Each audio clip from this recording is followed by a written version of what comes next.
Ministry of commerce ने तो industries के लिए सब कुछ ही मांग लिया है कि कर्ज और सूद की जो किस्त अदायगी है उसको भी मौखर कर दें, एक्सपोर्ट रिफाइनेंस भी दे दें, जो बिजली की पैदावारी कीमत है सिर्फ वो वसूल की जाए, उनसे जीरो सेल्स टैक्स स्कीम में दोबारा उनको लाया जाए। क्या आपको लगता है कि इन हालात में मिनिस्ट्री ऑफ कॉमर्स की ख्वाहिश पूरी हो सकती है या करना ये मुश्किल होगा?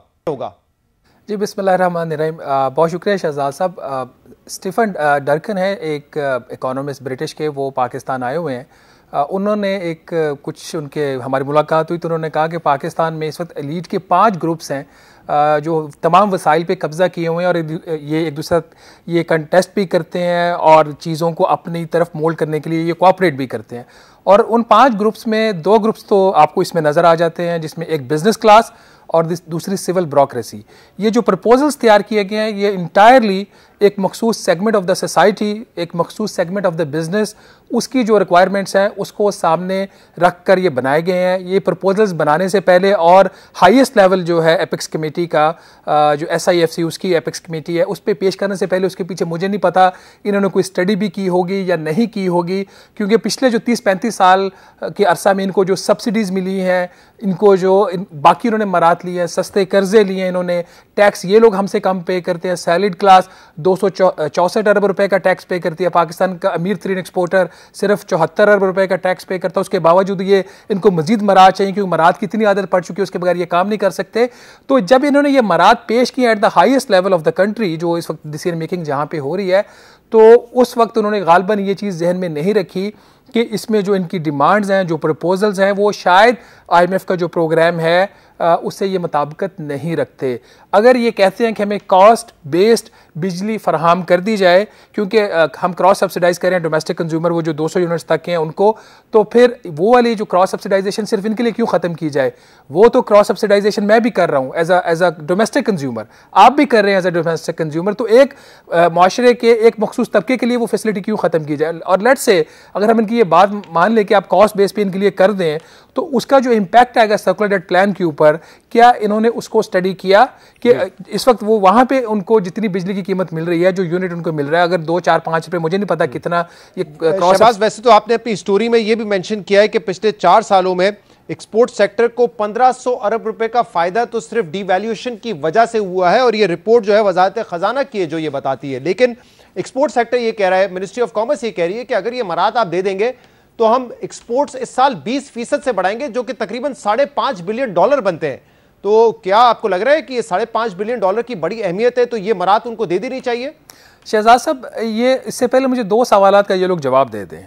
एक तो ये कि जितना अगर $1 ये एक्सपोर्ट का पाकिस्तान में लेके आते हैं, तो उसके मुकाबले में कितनी इनको मरात जो मिलती है उसकी कॉस्ट क्या है, जिसमें इनके लिए टैक्स का रेट, इनके लिए सस्ता कर्जा जो एक्सपोर्ट फाइनेंसिंग की फैसिलिटीज़ ये लेते हैं, उसके साथ आज से कुछ अर्सा पहले तक इनके लिए सब्सिडीज़, और जो हिडन ये मरात लेते हैं, जैसे इनको कैप्टिव पावर प्लांट्स के लिए गैस लेते हैं, तो ये सारी वो जो मरात ये लेते रहे हैं, $1 पाकिस्तान में एक्सपोर्ट्स का लाने के लिए कितना पर डॉलर इनके ऊपर खर्चा हुआ है? एक तो मुझे इसका जवाब दे दे, मैं इनके साथ खड़ा हो जाऊंगा। दूसरा, जो स्टेट बैंक ऑफ पाकिस्तान के जो रेगुलेशन है उसके मुताबिक इनको 120 दिनों में अपने जो डॉलर्स हैं वो वापस लेके आने हैं। पाकिस्तान में जो एक्सपोर्ट्स की प्रोसीड्स हैं ये हमें बता दें, एक लिस्ट पब्लिश कर दें कि हमारे इतने एक्सपोर्टर्स हैं, उनके पास सारा डाटा होता है, उसमें से इतनों ने 120 दिन की जो लिमिट है वो पूरी की रिक्वायरमेंट, और इतनों ने नहीं की, मैं इनके साथ खड़ा हो जाऊंगा। बात बड़ी सिंपल सी है। ये जो 1500 अरब रुपए का फिगर आया है, ये वजारत खजाना में उनका जो कॉर्पोरेट फाइनेंस विंग है, उन्होंने उस वक्त के जो वजीर थे सागडार साहब, उनको दिया कि जो विंडफॉल गेन इनको हुआ है रुपए की जो devaluation over period 3.5 to 4 years, तो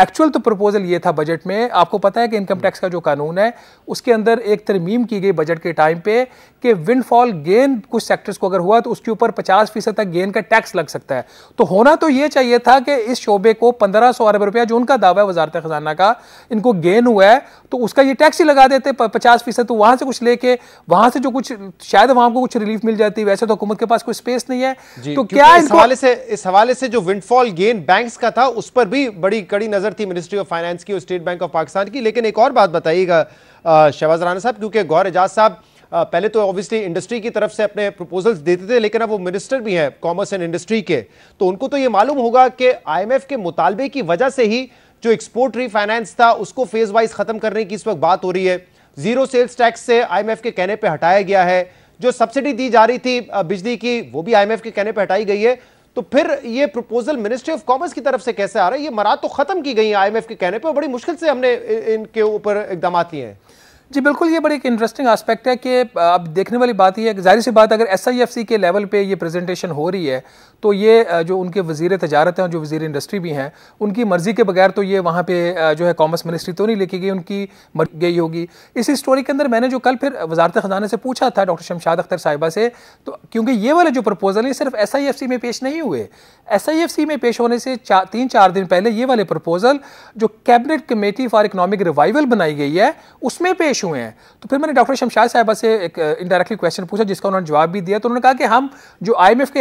एग्रीमेंट में जो चीज़ें हम उसको ऑनर करेंगे, which is a very welcoming statement. लेकिन शहजाद साहब जब ये कमेटी बनी थी ना काबीना की, मेरे एज ए जर्नलिस्ट उस वक्त एंटीनास खड़े हो गए थे कि ये कमेटी क्यों बनाई गई है, ये तो डे टू डे के काम करने के लिए आए गए हैं। तो मुझे उसका खदशा ये पैदा हो गया। फिर मैंने पूछा कमेटी किसकी रिकमेंडेशन के ऊपर बनी है, तो मुझे किसी वजीर का नाम बताया गया कि उन वजीर ने प्राइम मिनिस्टर साहब से कहा था कि हमें ये मराद की उन्होंने बात नहीं की, तो उन्होंने कहा था कि अगर आप इंडस्ट्री को और इकोनॉमी को रिवाइव करना चाह रहे तो ये कमेटी बनानी चाहिए। उसके बाद कमेटी बन के उसको 2 हफ्ते का टाइम दिया गया और अभी तक जो मैंने CCER के ऊपर जो मैं रिपोर्ट कर रहा हूँ उसमें पर्टिकुलरली 2 किस्म के प्रपोजल सामने आए हैं। एक ये जो टेक्सटाइल या एक्सपोर्टर्स को ओवरऑल बेनिफिट की बात हो रही है, ये वहां पे भी चीज डिस्कस हुई, और दूसरा कैपिटल मार्केट जो स्टॉक मार्केट है उसके लिए मराद की भी इंसेंटिव्स की भी बात हुई। तो इन हालात में, और मैंने उस वक्त भी ये रिपोर्ट किया था कि पाकिस्तान का नंबर 1 जो मसला है इस वक्त वो महंगाई है। पाकिस्तान का दूसरा मसला जो है जिससे महंगाई जुड़ी हुई भी है वो IMF के प्रोग्राम को ऑन ट्रैक रखना है। तो ये जो काम करने जा रहे हैं, जो लिमिटेड रिसोर्सेज है एक और मखसूस सेगमेंट को ये देने जा रहे हैं, इससे तो ऐसे काम नहीं चलेगा।